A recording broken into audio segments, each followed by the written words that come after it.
In the heart of a bustling city lay the Oak Ridge Bank, known for its high-tech security and the friendly smiles of its tellers. On a crisp autumn morning, the bank was abuzz with activity. Customers lined up at counters, and the scent of fresh coffee wafted through the lobby. Little did anyone know that a carefully orchestrated plan was about to unfold. Walter Jenkins, a middle-aged man with an unassuming appearance, walked into the bank just as it opened. His gray hair was neatly combed, and he wore a worn-out jacket that hid him in plain sight. However, beneath his calm demeanor, he was a mastermind who had spent months planning the perfect bank robbery. Walter was not motivated by greed alone. He had lost his job at a factory due to automation and had fallen into deep financial trouble. He had tried everything to support his family but ultimately saw no way out. Driven by desperation, he began to devise an elaborate scheme. He spent weeks observing the bank's routines, calculating the busiest times, the shifts of security guards, and the layout of the building. On that fateful day, Walter took a deep breath and slipped into the bank. He casually joined the line,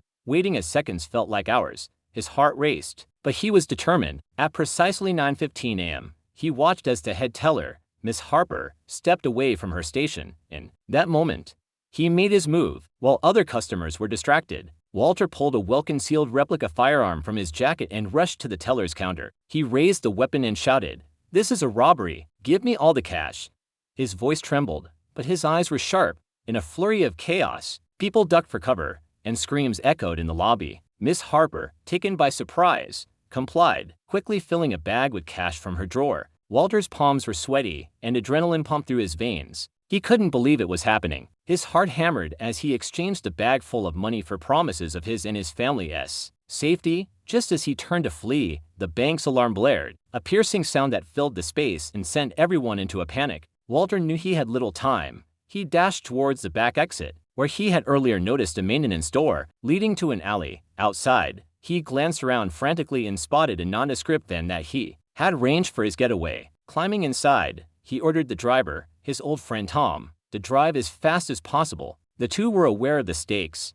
If they were caught, their lives would be shattered. As they sped through narrow streets, sirens wailed in the distance. Panic washed over Walter. He could hardly believe what he had done. The money so tempting at first suddenly felt like a burden. He was filled with regret and anxiety. However, fate had different plans. Tom, always a bit of a wild card, skillfully navigated the twists and turns of the city, evading pursuing police cars. They managed to escape into a suburban area, where they slowed their pace and took a moment to breathe. Walter, looking at the bag of money between them, felt sick to his stomach. "This isn't right, Tom. We have to return it." "What are you talking about? This was a once-in-a-lifetime score," Tom exclaimed, but Walter's resolve was strong. After a brief argument, they agreed to drop the money off anonymously at a nearby church, leaving it on the steps with a note explaining their regret.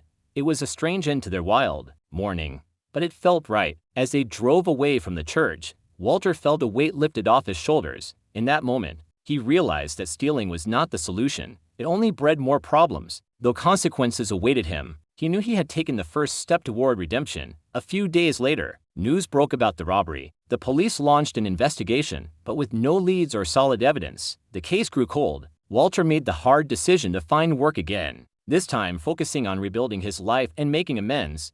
He volunteered at the church, helping those in greater need than himself. Walter never forgot the bank robbery that altered the course of his life, not just for its thrill but for the lessons learned along the way. Sometimes, the most valuable thing you can steal is the chance for a second act, an opportunity to do right where once you did wrong.